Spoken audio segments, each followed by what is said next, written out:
يعطيكم العافيه ورجعنا من جديد بشيء جديد، بشيء حلو، بشيء رائع. رح نعمل معاكم اليوم كيكتنا الحلوه، كيكتنا الرائعه بحشوه النوتيلا، وموجوده في حلقه من حلقاتي. ورح نعمل اليوم كيكه بمناسبه اليوم الام. الله يحفظ كل امهات المسلمين ويرحم كل امهات المسلمين يا رب العالمين. ورح نبلش معاكم بديكورات جميله جدا واشياء جميله. والحين انا خفقت الكريم الشانتيه وراح اجزئه. خفقت كريم الشانتيه انا وراح اجزئه الى 3 اجزاء عشان الونه. خليكم معايا. بس قبل ما نبدا لا تنسوا من دعمكم واشتراككم وتفعيل الجرس يوصلكم كل شيء جديد، شيء حلو، شيء راقي. والحين قسمنا الكريمه الى 3 اجزاء، راح الونهم معاكم. الجزء هذا راح اخليه ابيض ما راح الونه، وهذا الجزء راح الونه باللون الاحمر هيك غامق ولون احمر افتح، وراح احط نقطه لون احمر، وهنا كميه اقل شوي من اللون اللي حطيناه هنا. راح الحين اضربهم بالمضرب. هيك صار عندي 3 الوان، لون احمر بينك غامق وعلى افتح، ولون ابيض. دلعوا امهاتكم وفرحوهم ودخلوا الفرحه والسرور في قلوبهم. الله يفرح كل امهات المسلمين يا رب ان شاء الله. وراح نبلش كيكتنا. راح اعبي الكريمه بكيس حلواني بهي الطريقه. حطيت الكيس حطيته بكاسه، والحين اعبي فيها الكريمه. الكريمه طريقتها مكتوبه كمان، عملتها معاكم حلقه من الحلقات موجوده في المقاطع، في مقاطع الفيديو في قناتي. راح نبلش بالكيكه. راح نبدا بهاي الطريقه. فتحت كيس الحلواني وراح ابدا بهاي الطريقه. لازم القاعدة الدوارة تكون موجودة عندكم، هي اللي بتساعدكم على وضع الكريمة. راح أوقف هيك وراح أجيب الجزء الثاني. راح أستفيد من هاي الكريمة للزينة.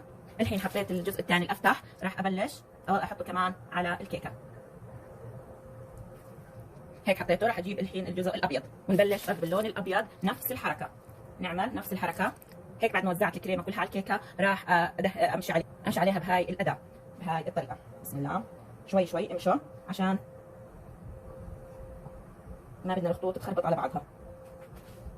راح ابدا بظهر الكيكه بهاي الطريقه. احنا كلها الاسطح هاي راح كلها نعملها، بس خلينا نبدا ظهر الكيكه ونواسي ظهر الكيكه بهاي الطريقه.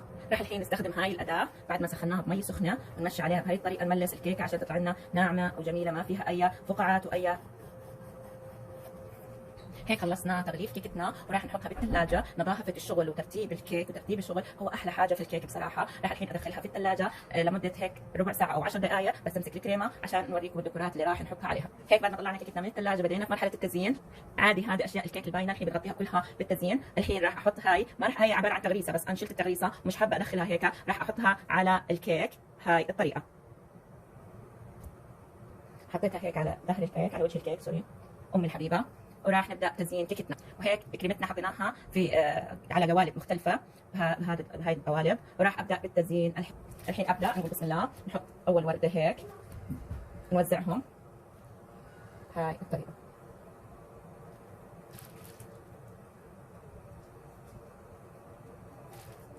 والحين راح اخذ اللون الافتح واحط هنا هاي الطريقه. شايفين ما احلى كيكتنا؟ جد روعه. الحين اللون الابيض، بس راح اوزع اشياء بسيطه هاي الطريقه. وراح الحين نزين الكيكه من تحت بهاي الطريقه.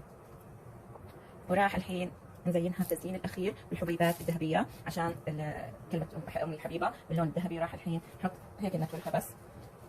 كيكتنا الحلوه شو رايكم؟ بتجنن يا جماعه، كثير كثير روعه، كثير هيك نعومه وما بدها شغل كثير، شغلها كثير نعوم وكثير حلو. ويعطيكم العافيه. ولا تنسوا من دعمكم واشتراككم وتفعيل الجرس يوصلكم كل شيء جديد وشيء حلو وشيء رائع. ويعطيكم العافيه. ولا تنسوا تفرحوا امهاتكم. الله يخليكم امهاتكم امهات المسلمين جميعا، ويرحم امواتنا واموات المسلمين جميعا يا رب العالمين. ويعطيكم العافيه.